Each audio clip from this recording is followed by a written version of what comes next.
daawadayaal lahaantiinba ku soo dhawaada muuqaal waxaan u sii soconaa dhanka iyo suuqa magaalada Bohol annagoo idinkala soo wadaagi doono wixii aan kala kulanno ila socda dhamaantiinba daawadayaal magaalada Bohol waa magaalo weyn dabcan kama shaqeyso xukuumadda Soomaaliland balse waa halkaas sida calanka ka babanaysa wax weeyaan oo Soomaaliya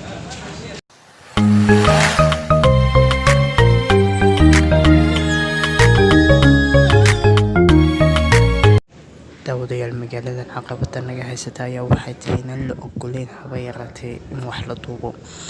sida la ajligeed waxaan u damacnay in aan si hoos wax u duubano annagoo idin wadaagi doono muuqaalada dhamaantood kan idin muuqata daawadayaal waa xafiiska Khaatumo State ay ku leedahay magaalada Bohol waxaan nala socda gudoomiyaha xafiiska Ibrahim Maxamed Saciid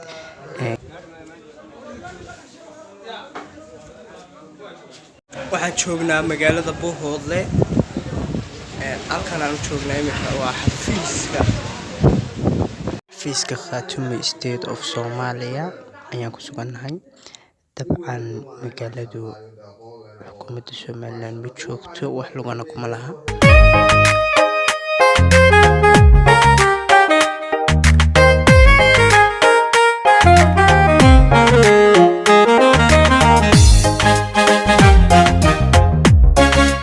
dabcan daawadayaal sida wada ogsoontiin way adag tahay magaalo aanad wax aqoon u lahayn sida aad wax uga duubta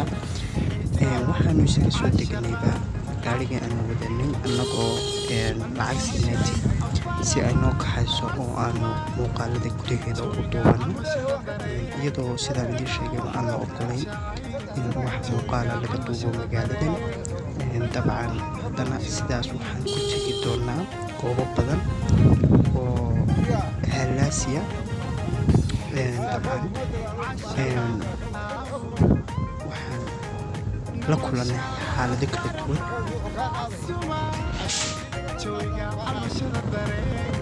دغا waxa una jacaylka jawiga calmashada dareenka dagaha waxa una jacaylka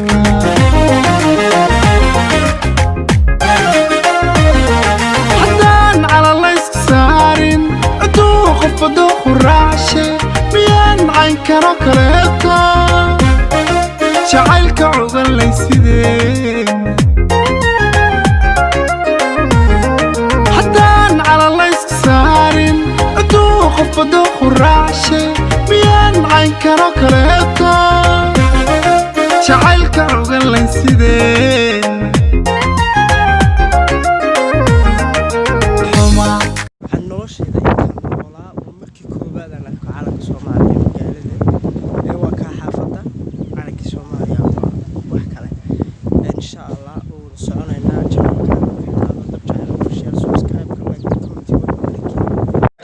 حافظي بان نبض نمي طبعا مقالة إن بدنا نشوفين Bohol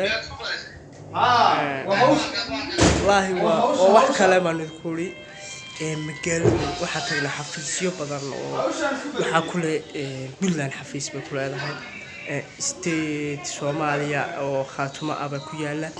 وحكيالا من إثيوبيا وبدنيه معنا كيالا والله الحمد لله واسكا حالكو واسكا marka aan wada socono insha Allah bismillah channelka subscribe ka like ka comment-ga wuxuu dhankiina taariikh badan oo magaalada Bohol waxay tageynaa dagaalkii kala shaale ka dhacay xaaladiisa iyo sidoo ahaa dabcan waxa hub laga qabsaday Soomaaliland oo ay taalooyin ahaan ka dhigteen ayay yaalaan kuwaasna wareegi doonaa